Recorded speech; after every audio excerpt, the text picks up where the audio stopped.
How's it going, everybody out there? What is going on? Let me know if you are with me in the chat. Let me turn this into a circle. Sweet. Alrighty.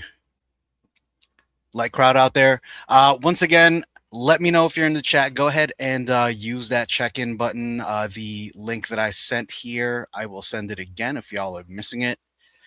Be sure to come in. And yeah, what's up? From Houston, we got some folks coming in. I appreciate y'all. Um, You might have just gotten off the stream with Mary, doing some GitHub Copilot stuff. Shout out to you if you stuck around. We're going to be learning a little bit more about MCPs today as well. The workshop that I've got in store for y'all is going to be Notion, Connect and Construct, and it's going to be all about collaborating with Notion. It's a bit different from other streams that I've done before, mainly because today we're just going to kind of be vibe coding the entire thing. It's going to be a really cool and awesome experience. Y'all get to control some of the action of what's going on, but for the most part, there is going to be some content that I want to walk through. If you're familiar with, hey, I appreciate it. Thank you for letting me know that everything is good to go. Love that. Yeah, I mean, if y'all are interested in, leaving your comments in the comment section, any questions, I'll be sure to stop and answer any of the burning questions that y'all may have. For the time being, the first thing I do want y'all to do is potentially get set up on a Notion account. Go ahead and click into that QR code that I've got up there. The link is also noted on the slide, but I'll go ahead and drop it in chat for y'all. Let me just get this done real quick. How's everyone doing out there? Hope y'all are enjoying so far. Yes, go ahead and jump into that link there. Um, I appreciate it. Yeah, the MongoDB workshop was, I think that was last November. I appreciate you joining. Remember, folks, for anyone that's trying to sign up for a Notion account right now, you can sign up for one for free. If you click into the link that I just sent, it'll give you information as to how you can convert your current account into a plus plan account, a free plus plan account. And basically that is going to be available to anyone with a qualified EDU email. You could either be a student or an educator, it doesn't really matter. Either way, you will get the opportunity to try out some of the really cool, like, kind of advanced features on Notion. So before I really get started here, I do want to ask how many of y'all are familiar with Notion? How many of y'all have used it before? I'm really curious to see, like, where everyone's kind of skill level and familiarity is at before we start to dive into some of the content. And I know there's a little bit of a time delay, so I'll give y'all some time to drop your react or your answers in the chat. In the meanwhile, get a little sip going. All right. Um, you know, looks like we have some folks that are hearing about it for the first time, which is totally fine. Obviously, it's one of these, it's one of those like platforms that people typically use for collaboration. It's sort of like notes that you can a platform that really allows you to kind of centralize all of your notes, all of your documents, your calendars, your emails, things like that. It's really good for anyone that likes to just be efficient and have everything in one space.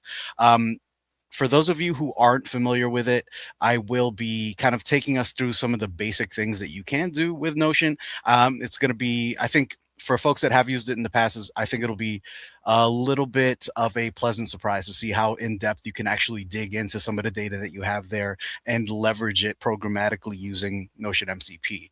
But before we dive into that, obviously, I would do want to give myself a quick introduction here. My name is Rosendo. I work in customer success here at MLH. I've been here for a little over 5 years, empowering hackers. And one interesting fact about me is that I am aggressively average at JavaScript, but that's not going to stop me from helping y'all out and kind of like putting on display some of the really cool things that you could do with Notion. All right. And I know you've just come from that previous workshop, the GitHub Copilot workshop, and you learned a little bit about MCPs. But I do want to ask for the folks out there who knows what MCP is or what MCP servers are, and why do you think they matter?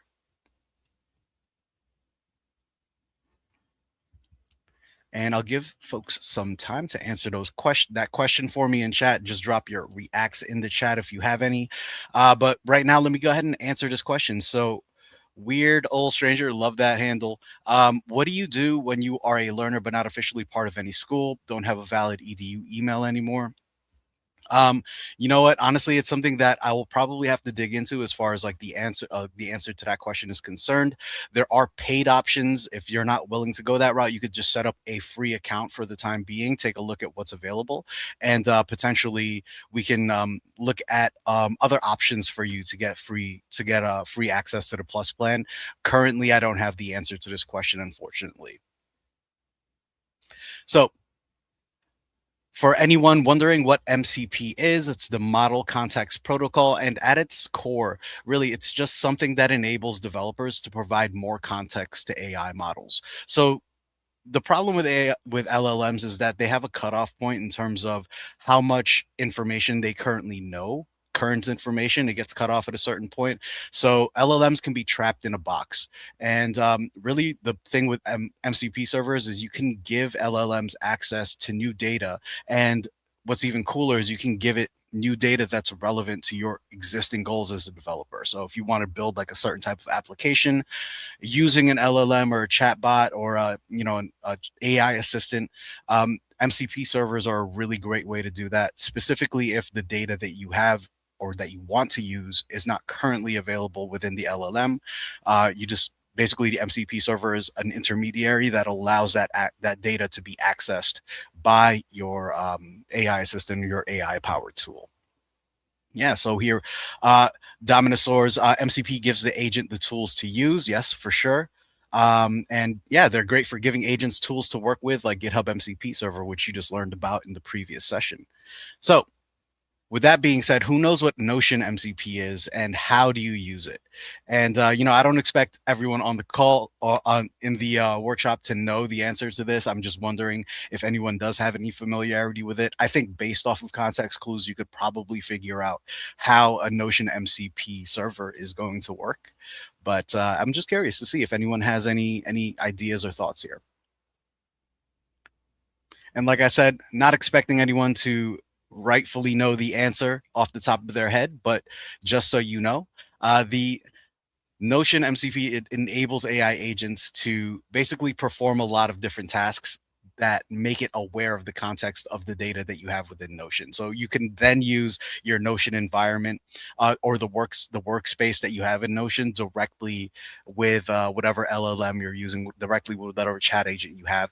It basically helps turn the static notes that you have inside of Notion into an interactive AI powered operating system. And that's going to be something that we're diving into a lot today.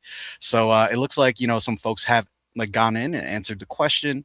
An MCP server for Notion allows an AI to directly read. Yes, correct. Give me a sec. Excuse me, I had to sneeze. That happens quite often these days. All right, and it looks like other folks are joining the chat and giving their answers as well. So an LLM often hallucinates, hence we need MCP server, which directly interact with external tools. That's definitely one of the reasons why you should be using one, if especially if you're working with data that's a little bit out of date or not accessible. Gives AI tools secure access to your Notion workspace. Yes, for sure. Thank you. I appreciate it. And when did this start? It literally just started about 9 minutes ago. We're just going through some like slides and talking about MCPs and what they are a little bit. So you haven't missed any of the quote unquote technical content. So you are good to go. All right. So on that note, I do want to dive into the things that we will be doing today. So we're going to first set up a Notion MCP for VS Code and connect a repository to Notion data. So that's going to be really cool. We're going to read and write data to our Notion workspace using the Notion MCP. And then finally, we're going to use Notion MCP to turn our Notion data into a web application.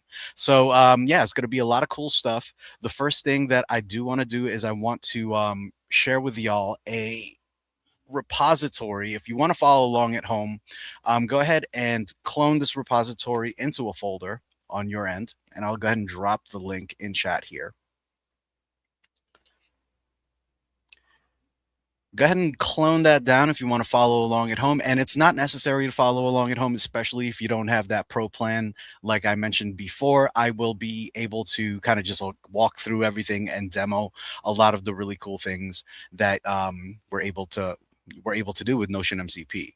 So the other thing that you're going to want to do is after you've cloned this repository, just a little background and context on what the repository is. Let me share it on the screen as well. This is just a really boilerplate Express and React template that I've set up. It's already hooked up. Everything connects. If you start up the server and you load up the front end, you'll see a message on the front end that says hello from like Notion MCP server, something to that effect. Nothing too fancy, nothing to write home about, but it's definitely going to be something that helps us kind of get started and get set up. After you've cloned everything down, I'm going to show y'all how to actually connect your workspace to a Notion MCP. So here I've already got a VS Code file. VS Code folder, pardon me. It's a .vs code. So you're going to want to name it exactly that, because what happens is anything that you add to this folder goes directly into your VS Code system. So this is going to be basically enacting a system-wide change for you. The mcp.json file that you put into that folder is going to contain this exact content. And if you want to just find the instructions to that, I can drop a link in chat for y'all as well. You can find the Notion MCP setup link there, and I'll actually open it up in a browser so I can kind of show y'all what's going on. Let me make sure I've got the right page here. Let me just open up something new. Boom. And I don't know why I got that up there. Clicking on too many things. All right, so this is going to be the instructions that you follow. You could use anything: Claude Code, Cursor. Today I'm going to be using VS Code with GitHub Copilot, and you kind of saw that on my VS Code instance earlier. So this is the code that you're going to copy down, and then you're going to create that folder, and then the mcp.json file. You're going to bring it into your VS Code workspace, and then after that, you're going to open up the command palette, and you're going to run MCP list servers. Y'all kind of saw this earlier as well with what Mary was doing. But basically what you're going to do is you're going to go into your command after you've gotten all like the folder with the file set up, and then this JSON object kind of like placed in there. You're going to go into your command palette, and then you're going to look at your MCP list servers, and then it should say Notion up here once you've added that file into the GitHub repository. Actually, in retrospect, I think the file is already in the GitHub repository. If you go into your command palette and you look up MCP list servers and you don't see Notion over here, what I would suggest you do is just delete the entire folder, and then you can just like add it again. So I can show you how to do that if it's not showing up on your end. Let me just move this to trash real quick. So I am going to make sure that I am in the correct folder. So I'm in the Notion template folder. I'm going to mkdir VS Code, and then cd VS Code. And that's going to create the folder for me. And then I'm going to touch mcp.json. And it's going to create that JSON file for me. And then I'm going to go ahead and I've already copy and pasted it. So I'm just going to go ahead and copy and paste that exact like MCP server code, that JSON object, that we saw earlier. And that's going to bring this up for you. So once again, now that I have this set up, I'm just going to go back into my command palette, show run commands, MCP list server, and the Notion server should pop up on your end. And I'm just going to start the server. Now, we're not really using it right now because we're not yet in Notion. So what you're going to do is you're going to go in after you've signed up for a Notion account. You're going to make sure that you OAuth in. I've already done this before, so I've already like authed into the MCP server on my end. I've already authed into Notion for my end. It's already securely connected to my VS Code instance, and also in this case, GitHub Copilot. So should be good to go. Well, adding, let me see here. Well, adding too many MCP server to IDE slow down the system / old hardware. There is a possibility that is the case. What I would suggest, if you are if you have multiple MCP servers running and you want to just have different profiles on your VS Code account to handle each specific MCP server, that's probably the best way to go about doing it in order to reduce the possibility of you running multiple servers at the same time, especially if you don't need them. The other thing is if you go into your list servers, you can see I have like a Pylance MCP server here that is stopped. Just make sure like the stuff that you're using is actually stopped and it's not constantly running, because that will definitely start to slow down the system that you have. And this is the question that I was answering just now. All right, so we've got the server set up. It's running on our VS Code. Now the next thing that we want to do is we want to jump into Notion. So I've got that open. I can close this. You just look at it later. So this is our GitHub repository we've cloned down. Now I am signed into Notion. I've already authed in, and like right now, this is just a workspace. It doesn't really have much going on in there. What I want to do is I want to create something cool that we could interact with. The idea that I had is I'm just going to set up like a fake restaurant. And it's going to have a couple of chefs in the restaurant. It's going to have a menu. All of the chefs are going to have specific skills and experience. And all of the menu items are going to have specific dollar values, times, and like the amount of time that it takes to prepare each of those items. So instead of going in and manually doing it, which is something I can do, I could just go ahead and sorry about that. Ugh. I could just create a new page and then just like start building from here. I'm not gonna do that because we live in a world where AI can do some of this really cool stuff for us. Yes, exactly. Cakes and pizzas, Dominosaurus. I appreciate you. So I'm just going to start prompting. We've got this really cool feature here called Notion AI. I am going to say, build me a database with 5 chefs that all have specific specialties that they excel at, include years of experience. I'll include the chef's name, years of experience, and the dishes that they specialize in. And in addition to that, I want a menu. Create a menu of multiple items that the chefs specialize in, include some additional menu items. Each item should have a name, a price, a time for time frame for preparation, and I'm just the price for each item should not exceed $20 USD. All right, so let's prompt it. It's going to take a little while to probably complete this. So it's creating a couple of databases for me, which is really cool. It's going in and it's like showing me that it's like, starting to do this stuff. So it's starting with the chef and the menu items, doing everything side by side with one another. So while this happens, let me just talk a little bit more about like what we're doing. So basically what I want to do is I want to set up this business, and it's going to have employees and it's going to have menu items that they create. When we have the menu items done, what I want to do after that is I want to create an ordering form. And I could do all of this within Notion. This is obviously like, this is stuff that I can go in and do manually. There are a lot of different like types of files and folders, not lots of types of files and documents that you can create within Notion. But what this is going to do is actually going to create me a database that I can then leverage in VS Code, and we can start doing like crazy things with it.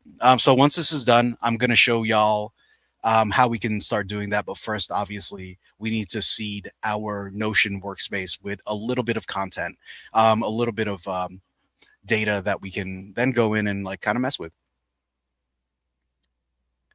Local versus remote MCPs. I would imagine that local MCP is something that you're just using for like that you have set up on your personal machine, whereas like there is like a remote MCP that you can kind of like plug into. It's kind of like it's on an actual server that's accessible to the internet or accessible to people outside of your local network or outside of your local machine. And it looks like it's done the things that I've asked it to do. It's giving me a list here. It's not popping up immediately because it's probably in. Yeah, it's here. So I'm just gonna star this and I'm gonna close this up and I'm gonna take a look at what it made me. So we got the chef, their signature dishes, which is really cool. We got a menu, which is really cool. It's got everything here, prep time, 10 minutes plus chill. It's got a bunch of different items. And then a menu gallery, which is really nice. And what I'm going to do is what's the first thing I want to do? All right, let's jump back into VS Code and kind of get things started. Oh, first thing I want to do is I want to grab the link to this. I want to share this link. And right now it's only people that are invited. I'm going to copy the link and I'm going to jump back into VS Code here.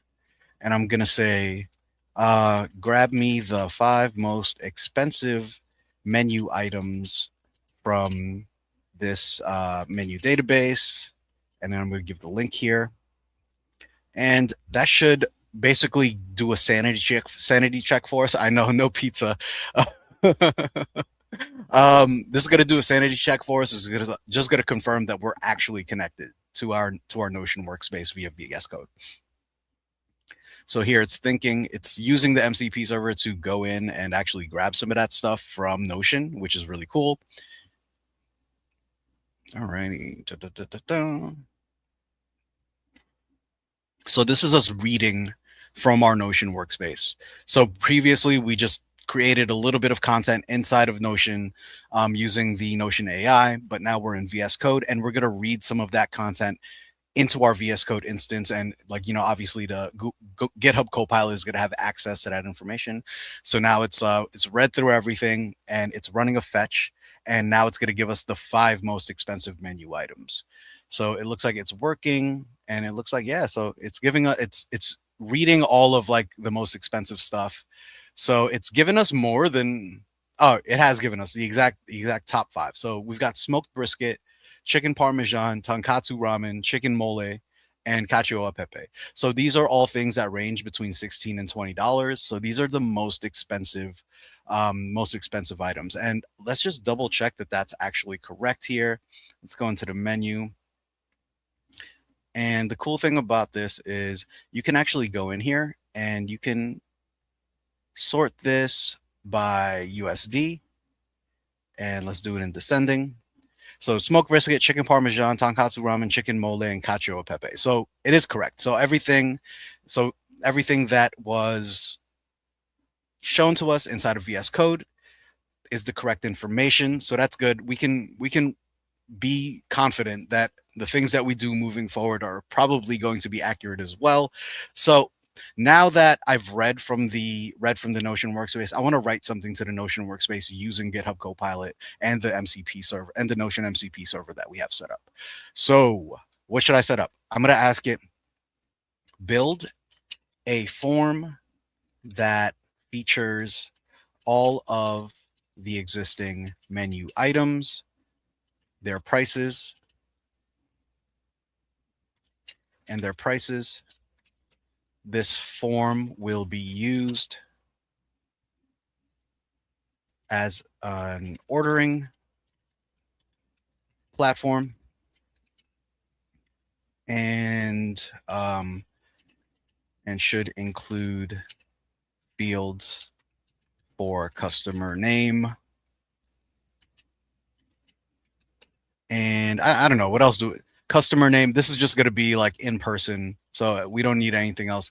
Should include fields for customer name. I think that's fine. Should include a field for customer name. Make the menu, make sure all of the menu items are selectable. via the form. And let's go ahead and start prompting that. I'm not sure how well this is going to work. Like I said, we're just kind of vibe coding today. I I've been working with the Notion MCP server like for a good chunk of the week, preparing some other content for our hackathon league. So if you're going to be at hackathons at an MLH hackathon in the month of February, there are going to be a couple of hackathons that we have that are going to feature the Notion team formation mini event, which is pretty cool. For now, this is kind of since we don't have teams necessarily in Global Hack Week, I've kind of designed some of the content here to be more specific and interactive for y'all. So hopefully, it does what I want it to do. But right now, it's kind of reviewing the workspace. It's making sure that. Um, oh, I guess it's making the application for me. This is weird. Hopefully, there is a. Yeah, so right now it's creating an application. I should have been a little bit more specific in terms of what I wanted, but that's fine. We'll let it do its thing, and hopefully it doesn't take too long. Um, Once that's done, I'm gonna go in and check back all 18 items. Okay, so it looks like it has done something on the front end, and let's just go ahead and run this. This is fine. CD client, um, ls. ls. All right, CD client. Let's just do what it's asking. I'm going to install npm install everything. I'm not going to run the dev environment because right now our server is not running. So let's just let it do that install. For the time being, what I'm going to do is I'm going to go back into our Notion page here and see if there is a form. And it doesn't look like there is. All right, menu gallery. Menu, new, chefs.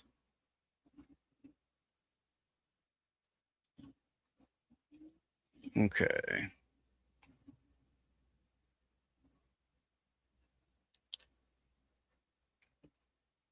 Okay, we're just going to create it manually here and see what happens. All right, delete this question. Delete this question. Let's preview this. See what this looks like. Okay. Okay. So instead of doing that, what I'm going to do is, so I've got the form built. Clearly the AI did not understand what I was referring to. Yeah, it's going to be available via YouTube. Let's do it again. I'm going to drop this in here. Build a form that ensures, make sure all of the items are selectable via the form. Update this existing template. Do not update the code base that I have. I want you to write a new form into Notion. All right. Hopefully it understands this a little bit better. All right. So really what I want is I want it to go in and update the form that I kind of gave it some hints into doing. Missed how to get on the MLH Notion server. So it's not the MLH Notion server. It's going to be the Notion MCP server. And really all you need to do is after you've cloned the GitHub repository that I prepared for y'all, and I can drop the link in chat here. Let me see. So this is going to be the GitHub Notion template. It's in chat. What you're going to do is you're going to, in that server, in that template, you're going to make sure that you have a .vs code folder with the mcp.json file, and it's going to have this content inside of it.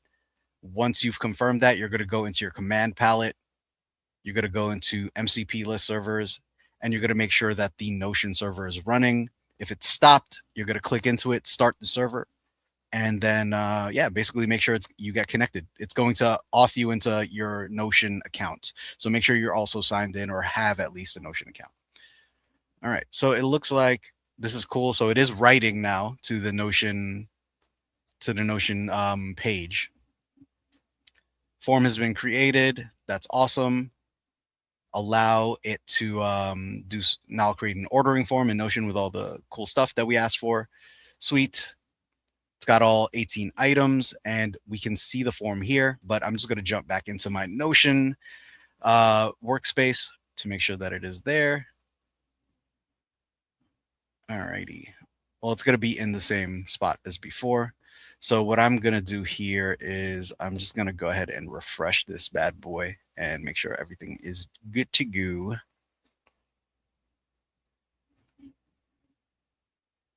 All right, sweet.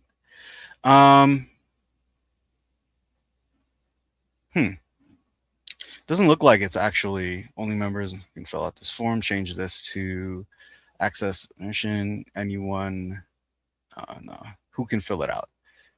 Anyone on the web with a link. Sweet. So I'm going to let y'all fill this out in a second. But for some reason, this form is not updated. It's not doing what I asked it to. Let's go jump back into VS Code and make sure that we are looking at the correct link here. I'm just going to cancel this out. I'm just going to copy and paste this into my previous thing here and see if we can get it.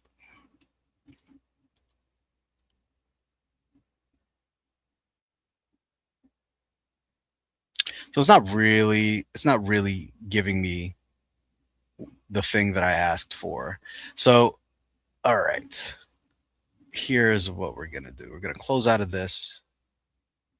I guess it doesn't allow you to build a form in that format. I wouldn't say that's the case. I've definitely done it before.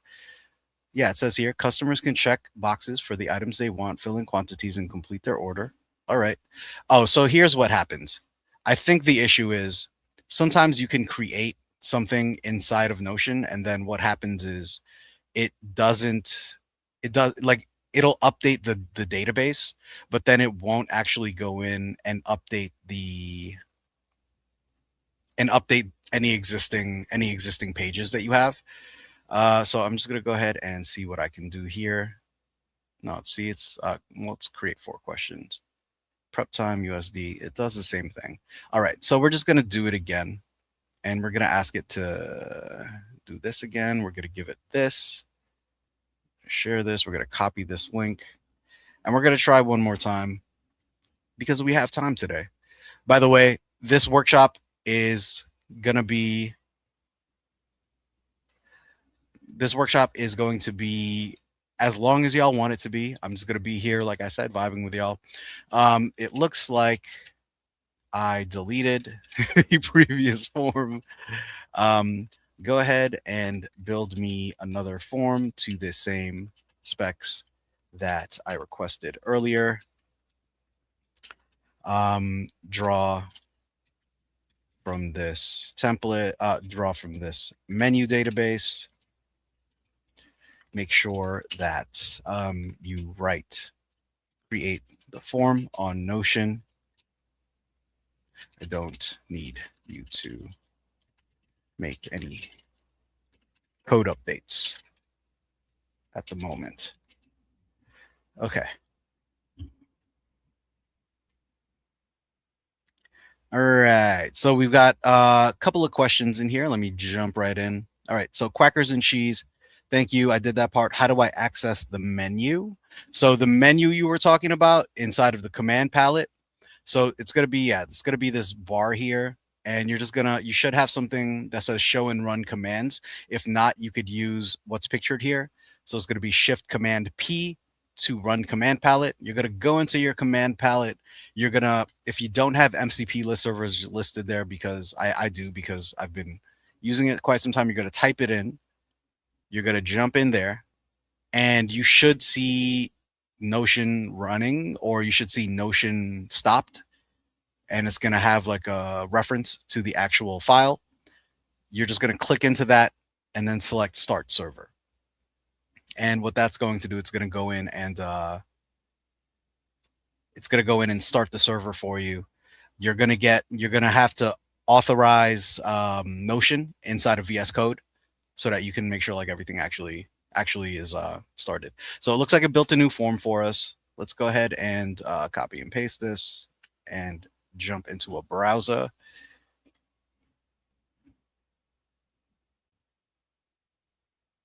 All right. Let's see what it did. There you go. Sweet. So this is exactly what I was asking for.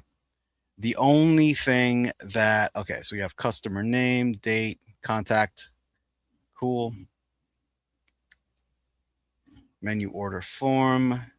Where is this? Okay. So now what I'm going to do is I'm going to go ahead and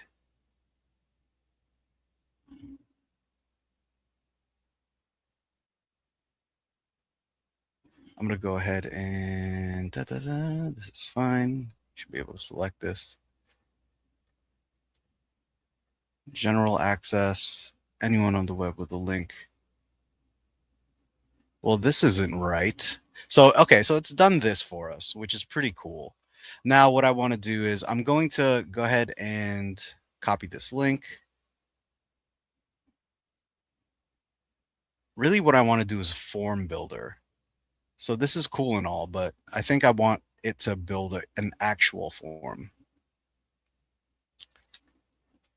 Great.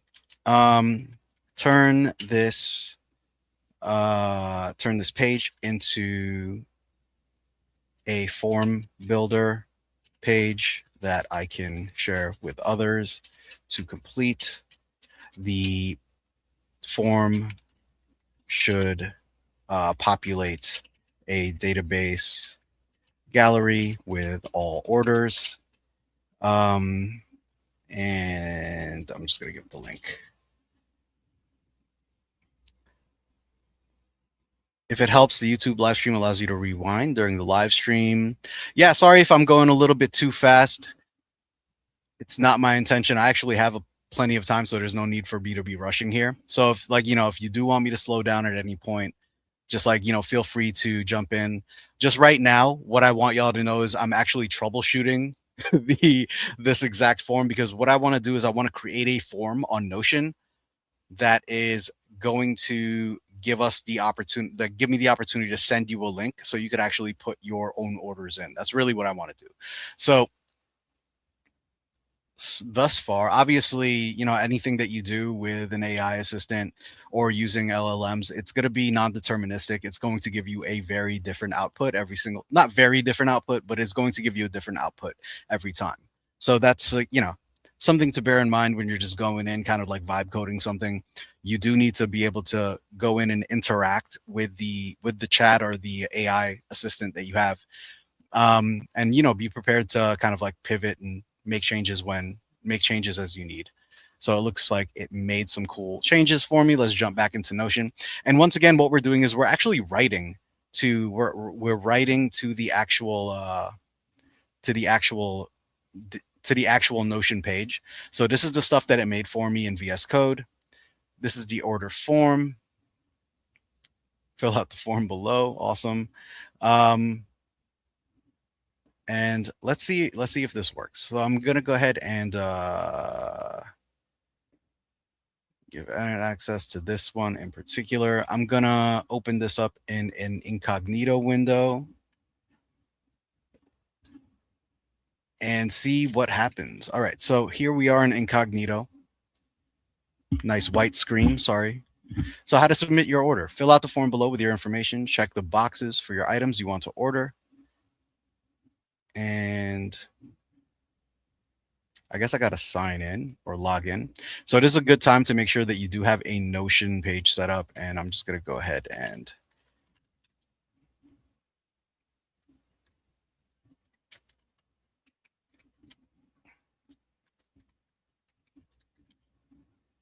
Jeez Louise.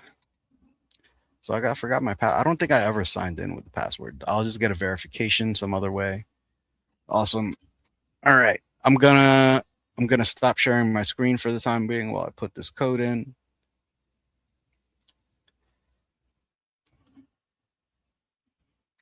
Alrighty, here we go. 684559. I don't know why I stopped sharing my screen just to say it out loud. I think it's just a force of habit. And then we're gonna do this again. I'm gonna stop sharing the screen here and grab something from my Gmail.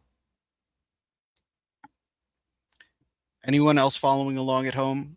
It's getting stuck anywhere? If you are, if you've got it set up, if you got like the MCP server set up and your own Notion page set up, I think it's like really cool if you just kind of want to go in and start messing around and making things on your own. All right. So basically what I've done is I'm signed in. Anyone on the web can go in and actually like, update this stuff. So that's pretty cool. So I'm just going to say this is my name. Order date is 2026 0213. Contact is 1234. Let's do 917-5234883. This is a made up one. I'm gonna order this. I'm gonna order this. I'm gonna order this. No special subtotal. Database URL, no access. No, I don't want to.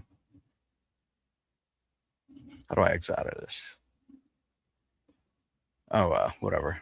Back to my, I'll just request access and not ask for it later. And to submit your order, click the blue new button in the database below to find your order. Huh. Well, that's nice. Calculate, submit your order. All right. All right. Well, here's what's going on. It's really just not giving me the thing that I want it to. I'm just going to go ahead and take this. I'm going to create my own form like I did before. And it's going to come into menu items. I'm going to create 4 questions. That's fine. And what I'm going to ask for y'all to do is I'm going to ask for y'all to go in and make sure that you actually submit some, who can fill it out? Anyone on the web with the link? Got it. That's fine. All right. So I'm going to copy this form link. But first, before we do that, I'm just going to remove the stuff that is not supported, like this. And then this, what I'm going to do is question type is going to be multiple choice. And I'm going to add some options here. And instead of manually adding these options, now what I'm going to do is I'm going to go into, what is this? An item name. Here. We're going to call this ordering form. Share, copy link. We're going to jump into VS Code. And I'm going to say, oh, whoops, sorry about that. And we're going to say, add all the menu items into the item name multiple choice question located here. And I think what I'm learning now as we're kind of going through some of this content is I want to be a little bit more specific about what I want in terms of like the question setup and stuff like that, because it's really just kind of not doing the thing that I wanted to do, because I want an order form that is going to be accessible to people outside of my workspace. So now that we've got this set up, but it's cool because we're like actually able to like read and write stuff into the database. So let's see if this is actually updated on our end. Boom. Oh, this is not the one that I want. This is private. Okay, here we go.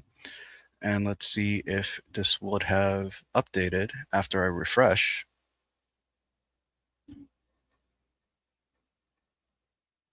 The other thing I would say is it might have created something different for me. And I'm just going to delete this one because I don't want this. This is not correct. Sample order gallery. default view,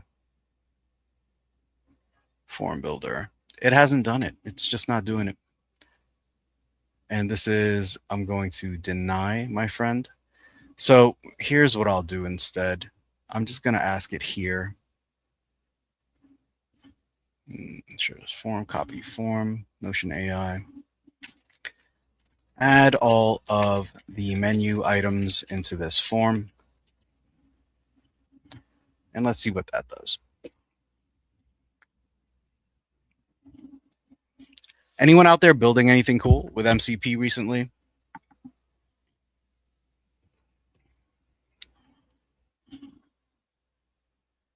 Okay, that was quick.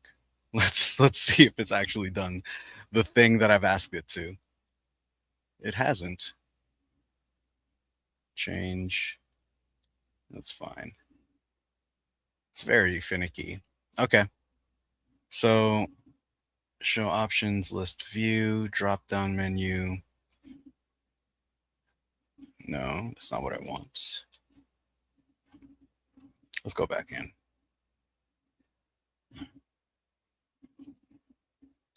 So instead of this, I am going to go ahead and just delete this view, delete this form. So it's given me a menu gallery. It's given me this menu. This is what I'm going to share. I'm going to copy this link.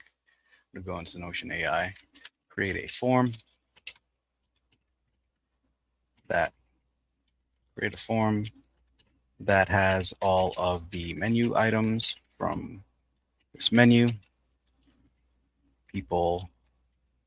When people complete the form, there should be an order gallery that then populates with their new orders. Okay. Task template, default view. So I want it to look something like this, obviously. Like I do want there to be like some sort of gallery that sets up with the orders. I'm going to move this to trash because I don't want it to get confused that that's actually what I'm looking for. But here we go. So this is a menu gallery that we have, and let's see what Notion is doing. Oh, did it do something?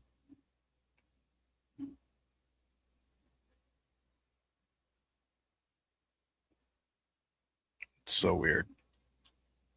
Okay. Well, I think what I want to do at this point is I'm just going to go ahead and I'm just going to bite the bullet here, and I'm just going to manually create it. So let's see here. I'm just going to create a form from the menu items. I'm going to create all 5 questions, and I'm going to remove this, delete this question. You don't need this question here. You don't need this question here. You don't need this question here. All I'm going to ask y'all are for your names. And then also I'm going to add the options myself. So actually what I'm going to do here is I'm going to minimize my screen. And we're just going to start copying stuff over. And let's see how we can do that. So we've got this menu items here. I'm going to select all of these. And what I want to do is I want to copy links to all. And then I'm going to add these as options. Oh, that's not what I want. Oops. Let's get rid of this. Let's get rid of this. And then let's add a new question. And it should be multi-select.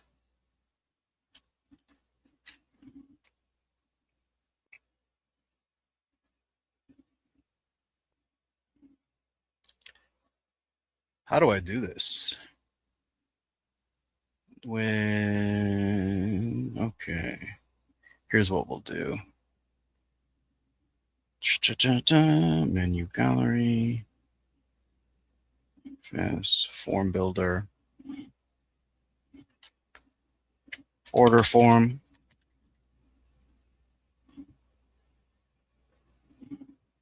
And then I want to add option. And this is going to be, let me just go ahead and write this in there.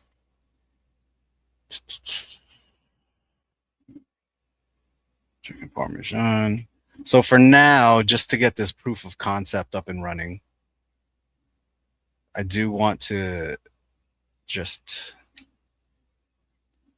add these like couple of items and then share it with y'all. Copy this form link. Can someone in the chat actually go in and or can someone in the chat go in and complete that form for me? Let me know what happens on their end. I'm also going to go in and do it in the incognito window that I have here and see what happens. Okay, Rosendo. I'm gonna add these two and I'm gonna submit.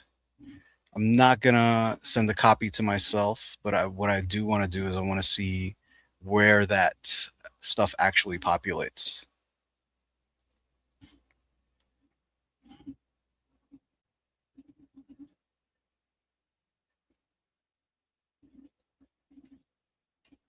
If it does at all.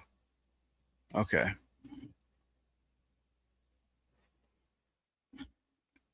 Okay.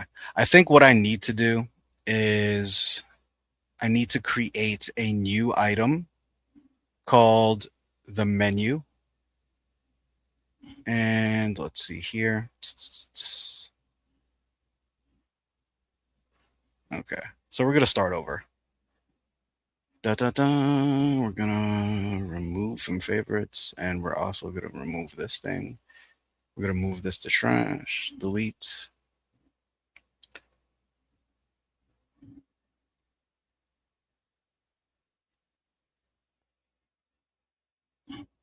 That's so crazy. What is this?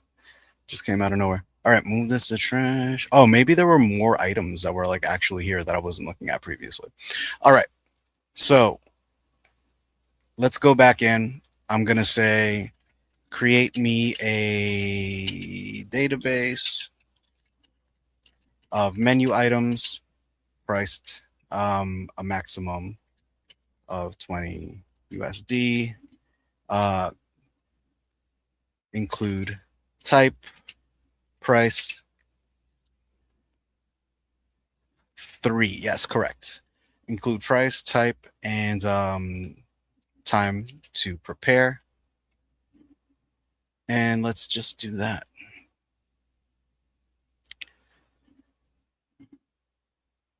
And now that this is done, I'm just going to go ahead and expand this.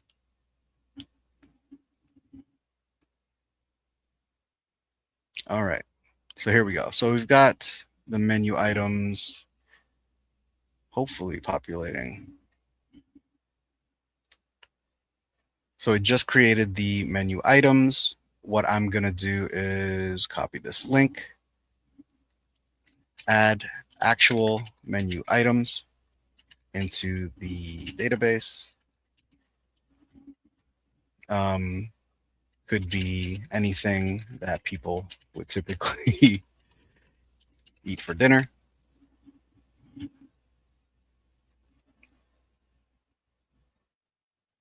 Okay, so it's going to be 10 items. Awesome. So there we go.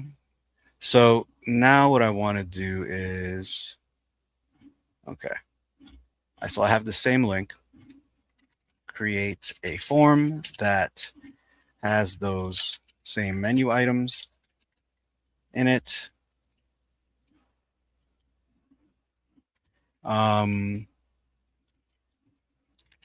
Should be I want the orders to populate into a new gallery when someone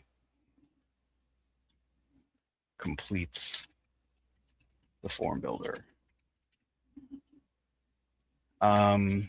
Menu should include all of the menu items along with price and have a field for the order placer's name. Cool.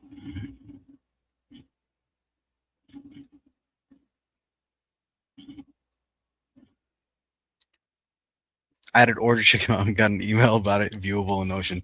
Yes. I'm gonna send you a new link in a moment, and hopefully it's like gonna be a little bit more interesting than the stuff we've been working on or trying to get to work at least. So it's creating the database. It's given us a chance to kind of go in and like make sure everything's good to go. What I'm gonna do, I'm just gonna add this one to favorites and close this. Close this. But yes, okay. So it looks like it's created something called orders for me. This is orders gallery. This is place in order. So this is the form, and this is exactly what I've been trying to get it to do this entire time. So here, what we're gonna do is I'm actually a little bit excited. I'm gonna share the form, and what I want to do is give anyone on the web access. This form is public. Anyone with link can submit a response. All right. So for all you folks in chat, I want you to go in and drop an order into our form here, and I'll also drop the link on screen for everyone. So once y'all start adding orders, and I'm just going to call this order form. So once y'all start adding orders, they should start to populate on the orders gallery, and I'll be like keeping a lookout.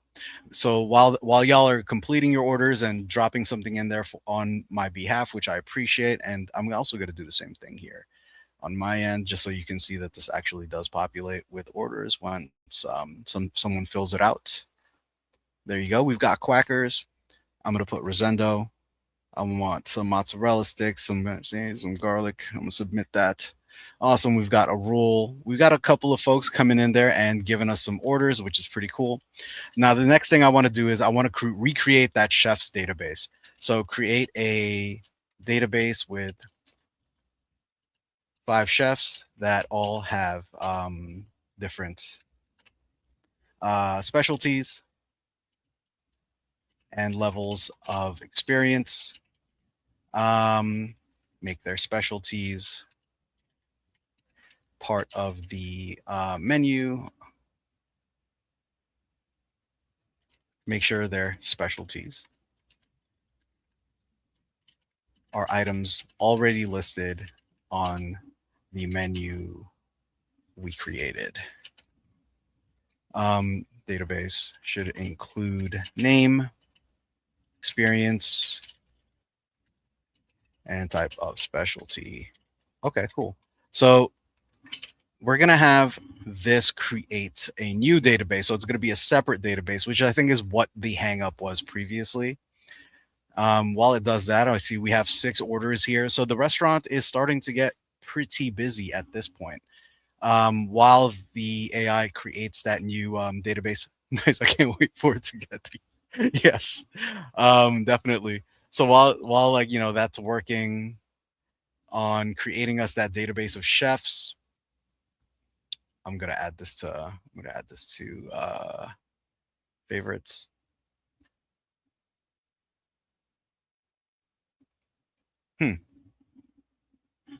Okay, there you go. I thought it just stopped working. Okay, so it does this and it has the chefs. Great. So we have chefs. These are their specialties. Let me just make sure that the menu items that they had mozzarella sticks, I thought I saw, prep time, everything. Okay, we have these orders.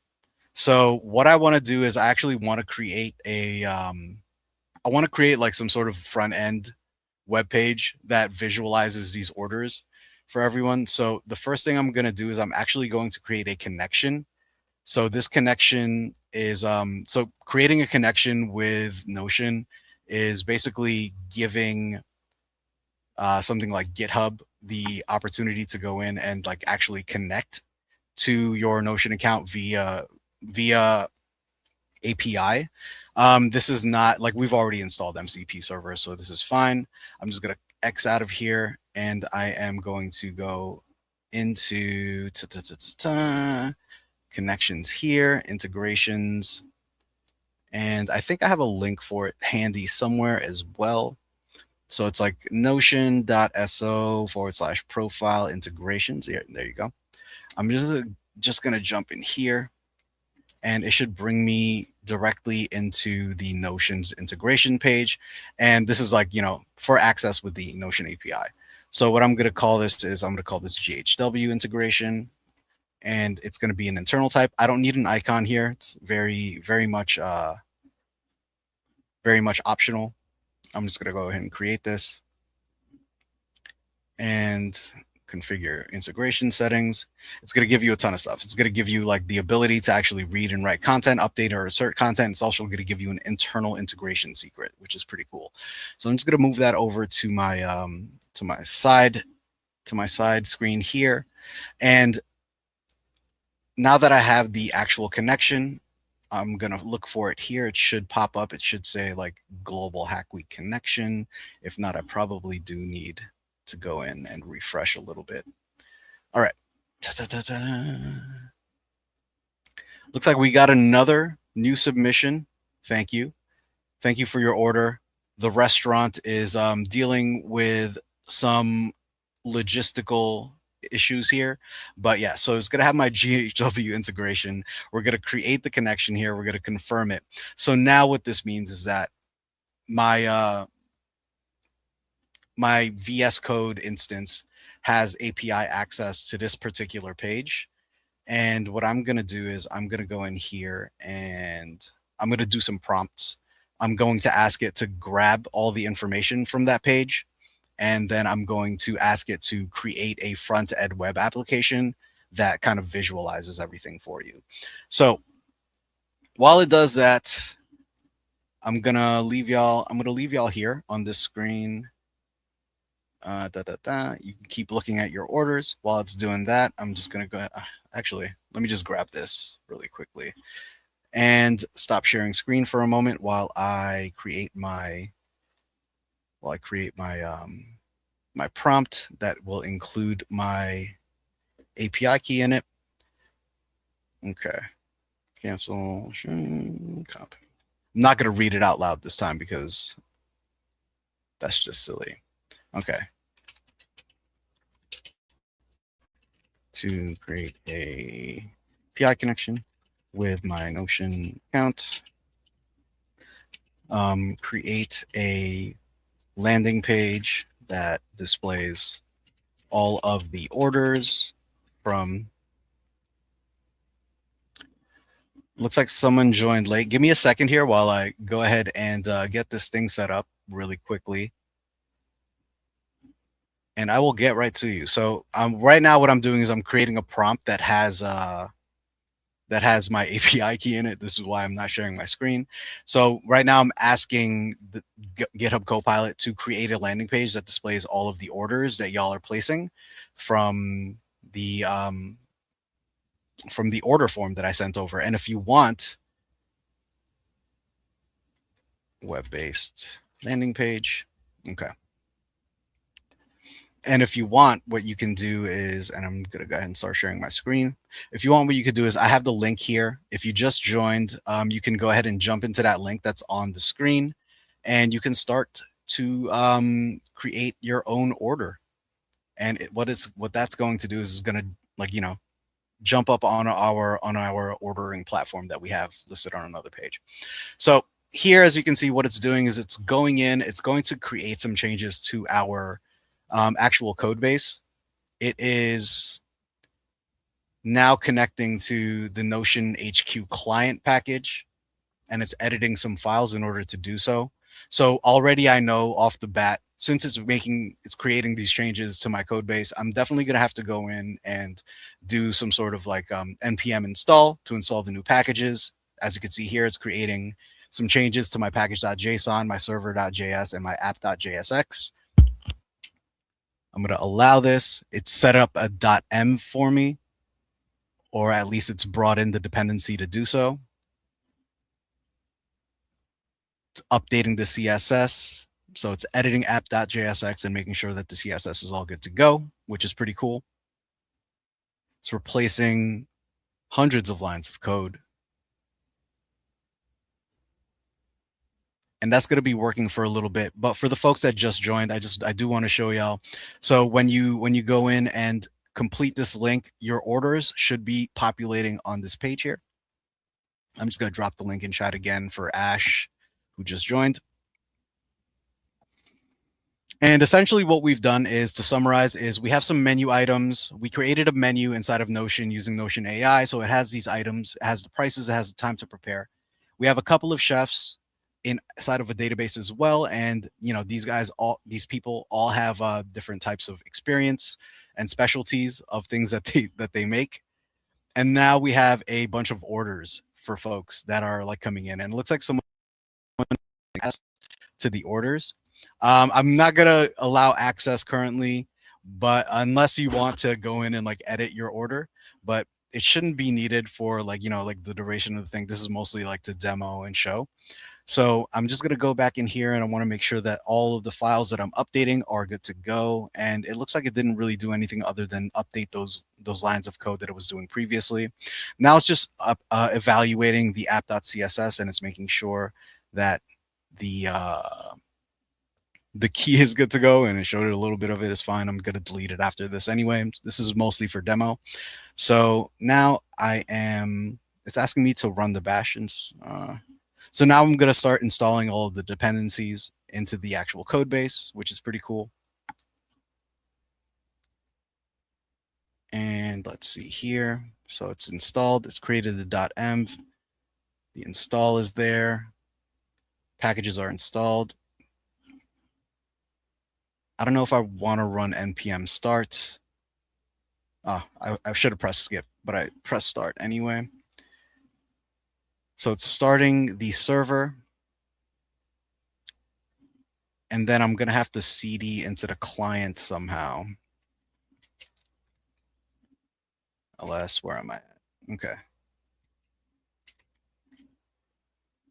So our server is running, which is good. So I'm going to cd into the client, ls, and then I'm going to npm run dev.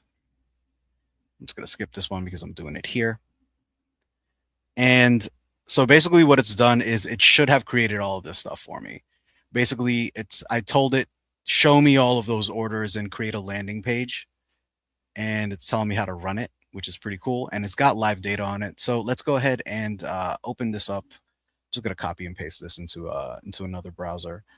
The only thing that I'm worried about is that it's going to somehow not have access to the actual information, but it looks like it does, which is really cool. So it's actually done a couple of different things for us. It's shown us the total orders, giving us our total revenue. And now that we have this information kind of like listed here, and I could refresh if you wanted to add additional orders into the like link that I sent in chat, you'll definitely be able to do so. But what I really want to do is I want to come in here and I want to give Notion, I want to give VS Code access to the chefs that I have. Because now what I want to do is I want to start giving my customers the what's it called?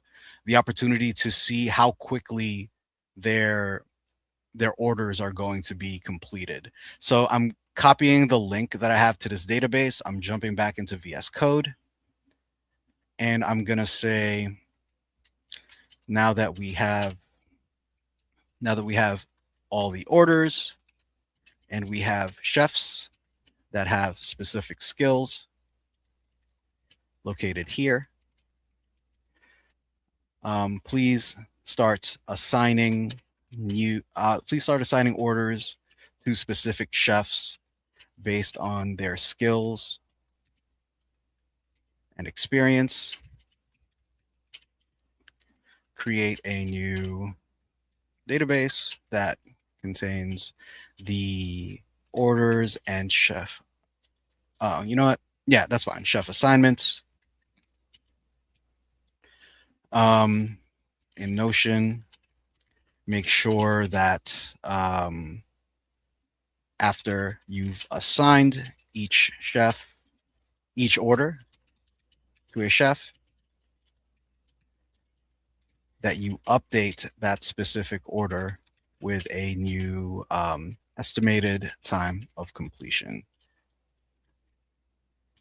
Estimate the time of completion by using the preparation time and the chef's skill, specialty skill. If a chef is, oops, skilled. We'll get a little bit more in depth later. So that's the existing prompt right now.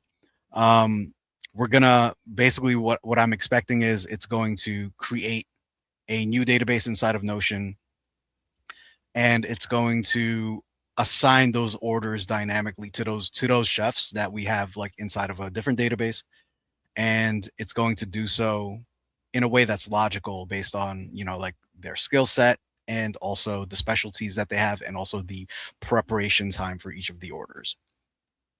So it's running. It found 5 chefs and 7 orders, so it's fetched those details. So it looks like it's fetched the orders as well.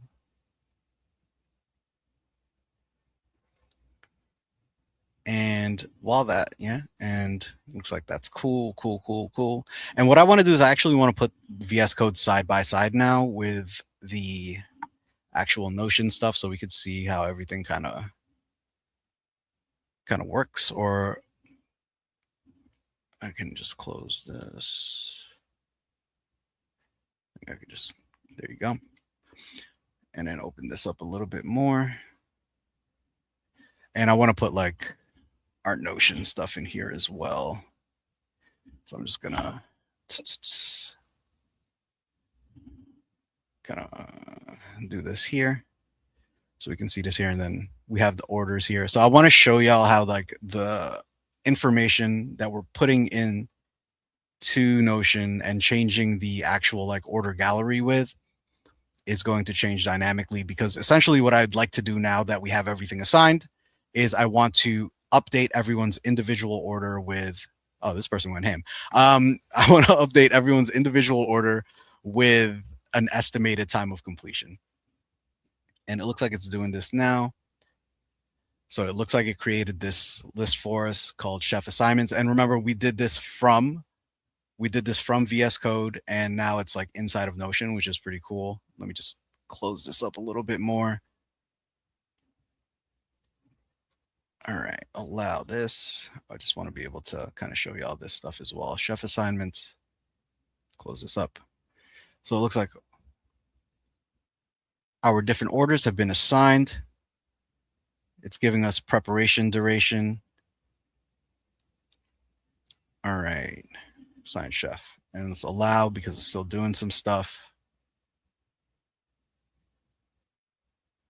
And this, what I believe is happening is the order itself is getting updated.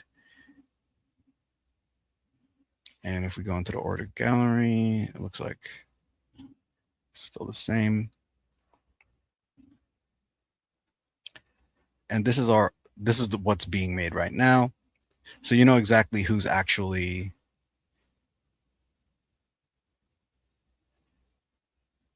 here, and you see that there is an actual like preparation time. So someone's order is going to be ready in about 3 minutes, which is pretty funny. All right. System ensures optimal chef utilization, and all 7 orders now have an estimated completion time field showing when each order will be ready based on the assigned chef skills and item preparation times. The system ensures optimal chef utilization by matching specialties and accounting for experience levels. So that's pretty cool. So now what I want to do is I want to go in and let's look at this. This should, I believe this, let me just go ahead and expand this a little bit so we can see the entire thing. I believe that says estimated completion time. Yeah, if I like hover over it, it should show me estimated completion time. Sorry about that. And it looks like here, as long as I actually refresh,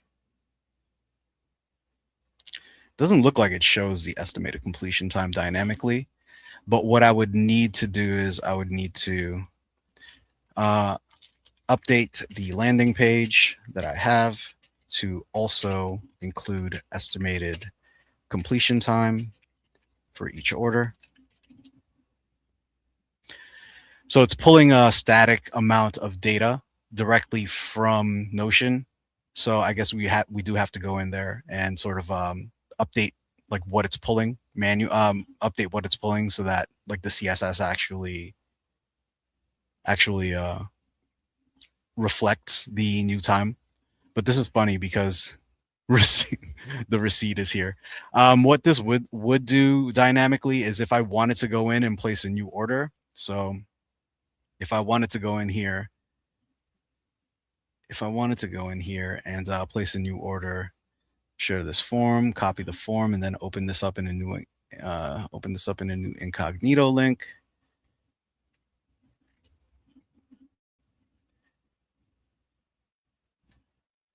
And close this out. Hungry hippo. And I'm gonna order everything and submit it. X out. And then I refresh this. There's going to be 8 orders and I have even more revenue. That's a strange choice, wouldn't you say? Outside of, I'm just from a font perspective. So it's not assigned, but there should like the assigned should actually be here. I think the problem is right now what's happening is it's not actually going in and dynamically updating. So this is fine. I just need to expand this a little bit. It's not actually going in and updating this particular thing, right? It's showing that it's showing the updates on the chef assignments spot. So what I would want to do in order to get like this thing actually up and running completely is I could probably just have like some sort of prompt that is constantly running inside of VS Code that's going to allow me to like dynamically update some of that information on the web page that we have. Let's see. Oh, whoops, sorry. It's going to be this one. And yeah, so really what I want is I want this to be up and running. And the reason it says unassigned is because it's like that information actually isn't on this order form or in the gallery. So the last thing I'm going to do here is just to connect dots completely. Yeah, I mean, we've already kind of seen this. Let's see if anything has actually changed. Sorry for all the going back and forth here. So yeah, it added the thing that I asked it to add, but it didn't really do it in a way that made the most sense. So what I'm going to do is I'm going to say update each order in the order gallery with the actual completion time, estimated completion time from the assigned orders database. And I'm just going to go back and make sure that I have the actual links for all of this stuff. So I'm going to copy this and I'm going to say update the order in the gallery. And I'm going to do this. And then I'm going to jump back in and I'm going to add the chef assignments. And I'm going to grab this.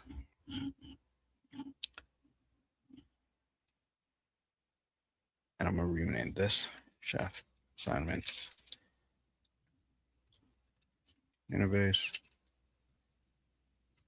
And what that's going to do is it should go back into Notion now and just like actually update like, whatever information is there. All right. So let's check in back in with y'all here. I've been talking for a little while. Obviously, a lot of information that we covered here today as far as just like, playing around with the Notion MCP and getting everything to connect back and forth. A little bit of a snag that we hit in the beginning, especially when it came to some of the items that I was like auto generating via Notion AI, and then like coming back in here and trying to read into the Notion page. But I think at the end we kind of got everything working to the place that we wanted it to be working at. And it looks like the last thing that we're going to do is we're going to update each of those individual orders, the ones that y'all submitted via the link, with actual completion times. So let's see if that's something that has actually happened. And all we need to do is jump into the orders and click in here, submit our order. I may need to go in and actually refresh this, but I will go back and read the prompt in VS Code while that happens, just to make sure that I got everything correct. Oh, so I haven't done it yet. Sorry. So I'm going to have to allow this to happen. It's going to update the properties of each of those items. Pardon me. And once that's done, I think we should be able to see the updates inside of the actual application that we have. So it looks like the orders have been updated. One of them hasn't been updated because it hasn't been assigned to a chef. But let's see if it's updated here.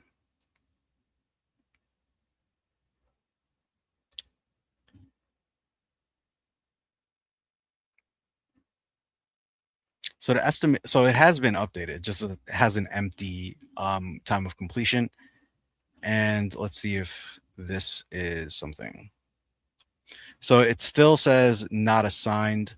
I think what's happening here is we just like, it's just not, I'm not like properly telling them, hey, like grab this actual estimated time of completion and bring it into the order.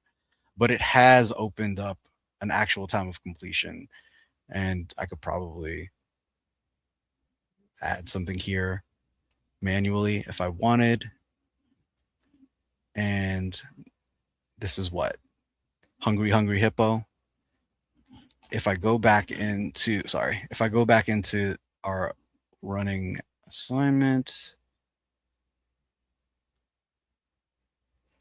should be fine.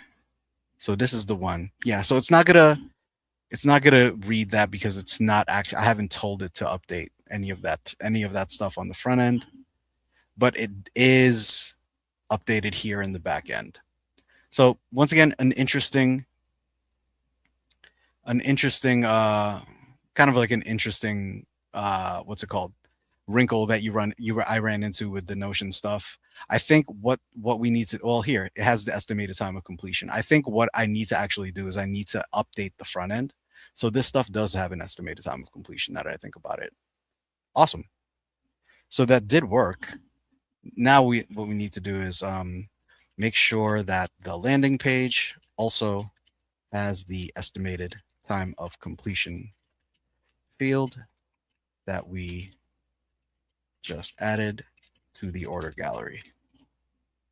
And I think once I do that, everything should be good to go. The only person that isn't going to get updated is the one that's not assigned to a chef, because I put it in after the fact. I put that order in after the fact. Obviously, it pops up onto the web page itself, but it doesn't pop up. It doesn't populate any of the. It's not going to populate any of the actual like chef assigned fields, because it's like our app is not configured to dynamically assign orders to any chef. But it looks like we should be good to go here in terminal. So I just need to stop what's going on in terminal here.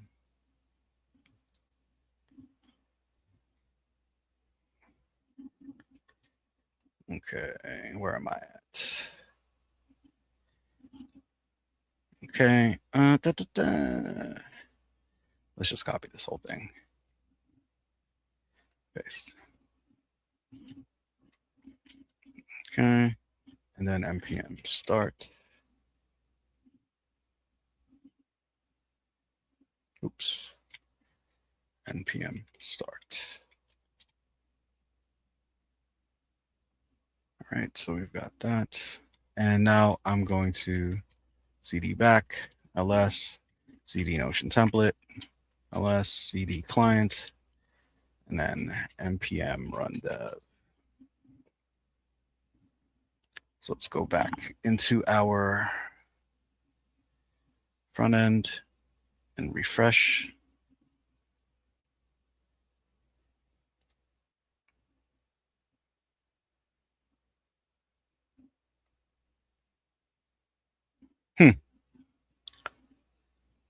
This one says new submission. It gives a date. This one doesn't have a date. Ready by not assigned. Hmm. We could go in and like potentially troubleshoot this stuff, but honestly, I think I might just be just to restart your server, see if it's fine. Beautiful. All right. Uh, create, update the land. Let's see here. Update the landing page cards with the new estimated time of completion. And I'm going to hope that that actually pops up here. So, like I said before, this is actually correct.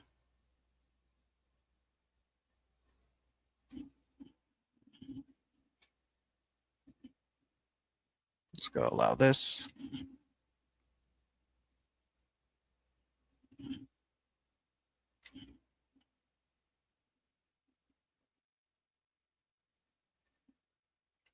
So it's okay. So it's got all of these four things.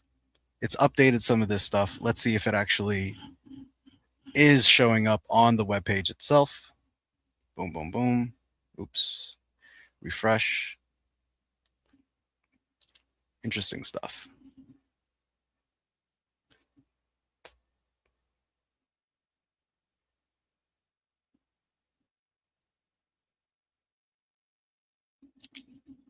I think what I am failing to do here is, let me just open it up in a new browser. Yeah. Not sure why it's hallucinating here, but I think what's happening is at the end of the day, it's just I would just need to go in and reprompt to create an entirely new base like project. But with that being said, I mean honestly, I like we're kind of seeing like how everything is like connecting back and forth. We have an like an up and running like website that we've actually dynamically populated utilizing some of our information from Notion, which is pretty cool. We've got the orders here. We've got everything kind of set up, and this is like all stuff that y'all placed and put in. So you can kind of see how like it you're able to pull from like a bunch of different pieces of data and information that are located on the platform and have them connect even after you've already built them out. And you could do so with the help of like either the AI assistant or using the Notion MCP, which is pretty cool. So those are like, kind of like the cool things that you could do. Like I said, as like your utilization of the actual platform starts to become a little bit more, I guess, like as you start to evolve with the way that you're actually using the platform and like the things that you're doing start to become more sophisticated, I think some of this stuff becomes a little bit more relevant to how it is that you would be going in. And I'm just going to deny, sorry. It's going to become a little bit more relevant with regards to how it is you're actually engaging with the AI tooling that Notion has to offer. At the end of the day, I think it's a really great tool for anyone to learn and to use. You know, we got through a ton of different content today. I know that I've kept you here for about an hour and a half. Just like, kind of going in and playing around with the tools. If there's anything anyone else wants to kind of like dig into, I'm more than happy to stick around and continue asking questions, answering questions, pardon. But some of the things that I did want to cover, in addition to what we just went over, are going to be some of the challenges for this week's Global Hack Week. So let me just jump into the challenges as well. So we're gonna have obviously check in, obviously fill out the address form, but getting this GitHub Student Developer Pack is going to be really helpful for you, especially if you want to use GitHub Copilot, especially like the way that we were using it throughout the session. Then we also have the Google X NVIDIA Golden Ticket Challenge. So this is actually a really special type of challenge. It's just something that we are promoting on behalf of Google and NVIDIA. All you need to do is go in and complete at least one of the Google Cloud and NVIDIA learning pathways. And if you complete more than that, you'll get more entries into their raffle. But You complete a pathway, you share your experience inside of a post or social media, you tap it, you tag Google on LinkedIn and or on X, and then you use the hashtag here, and then you complete the entry form. So this entry form is going to look like this. It goes even deeper into like some of the rules and regulations, some of the terms and conditions of the contest, in addition to like more detail about like where you have to be from and your age restrictions and things like that. But you'll complete this form after you've done the learning paths, after you've submitted a blog, after you've posted on LinkedIn or on Twitter or X, pardon. And yeah, you'll complete this form, and then you'll be, given the opportunity to win some really cool prizes. Honestly, if you've never been to San Jose, California, you'll get flown out there. You'll get a travel pass, conference pass, and a round trip ticket, including accommodations. You'll get some really cool NVIDIA hardware, which is kind of hard to come by. You'll get VIP access to the keynote talk, and you'll get hands-on training, GTC training lab pass, which is really cool. So for anyone interested, definitely check that out. First, what's up? What's your name? Actually, Stephen, we've been here for a minute. My name is Rosendo from MLH. Thanks for joining. We're getting ready to wrap up, but I am going through some of like the challenges that we have in Global Hack Week. So if you want to stick around for that, definitely feel free to do so. The other the other challenges that I did want to call out here are the ones for Snowflake. So if you haven't yet signed up for a free 120-day Snowflake trial, this is going to be something that's really cool. Obviously, you can start here. You don't need to put in any type of credit card information. You just get a 120-day free trial worth with $400 worth of usage. You can also go into the platform and potentially download a free data set, and we have like some pretty cool stuff that's available there.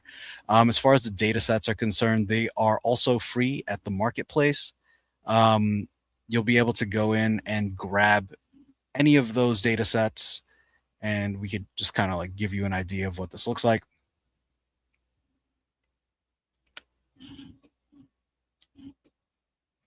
So there's a lot of really cool free stuff here. So we've got like census data, cost optimization data, global and weather climate data. Like any of this stuff could be used for any of the projects or challenges that you want to engage with during Global Hack Week. So that's a really cool thing. um, you know, a ton of different stuff here. If you're really interested in big data and like you joined this week in order to sort of engage with it, this is a really good opportunity for you to actually get started. So definitely check that out. The other thing that I did want to show y'all was obviously getting signed into Snowflake, and I'm doing that right now off screen if I can, if I'm able to.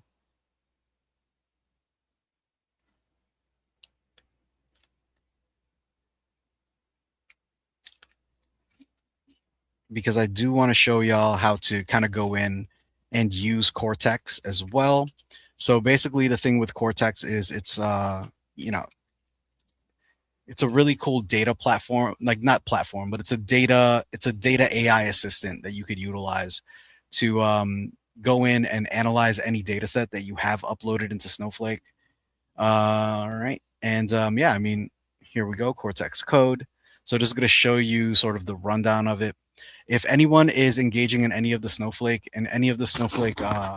challenges, I just want to let y'all know it's like they literally take like 15 to 20 minutes each. I mean, depending on how long you want to browse the marketplace and how long you want to actually go in and try to engage with the Cortex assistant, the Cortex code assistant. You know, if you find like the data set that you're working with is really interesting, it's definitely worth like spending some time and going in there and you know trying out new things with the data. As far as I'm concerned, everything here is free, and you won't need to pay for anything. If you have any issues with Cortex code, there are like there are like a lot of different resources that you could actually utilize in order to get better familiarized with it. But essentially, it's just an AI assistant that you can use in order to generate prompts for you in SQL that will then engage with the free data set that you've downloaded. So outside of that, I mean, those are those are some of the challenges that I did want to call out. Obviously, MongoDB is a good one. Make sure you sign up for MongoDB and claim some of your claim some of your skills badges and share them on LinkedIn and on um, Twitter, wherever it is you want to share them. Definitely not just good for visibility for you and your skill set, but also just good for expanding what you currently know about any type of databases. So with that being said, it's pretty much it for me today. If there are any other questions, happy to field them now. But if not, what I'm going to do is I'm just going to go ahead and let y'all keep rocking, let y'all keep getting into some of the challenges and diving into some of the other content we have available for Global Hack Week. I do want to call out that we have additional workshops scheduled in about an hour and a half. So, if you want to take a little break, now's a good time to do so. You can go ahead and jump into another piece of content or workshop content a little bit later today. So let me see here. In about an hour and a half, we're going to have the nature of code, part one. And, you learned all about it during opening ceremony today. So make sure you check that out. Make sure you jump back into Twitch for us. I appreciate y'all. Looks like we don't have any other questions. For Kofi, yeah, thank you. Thank you for joining. Thank you for spending the time. I really appreciate y'all. And yeah, once again, my name is Rosendo from MLH. If you have any other questions or concerns, if you have any, anything that you want to kind of just like bounce off of somebody else, go to discord.mlh.io and head over to the Global Hack Week servers and make sure that you engage and kind of talk to the other members of the community. All right, folks, that's it for me.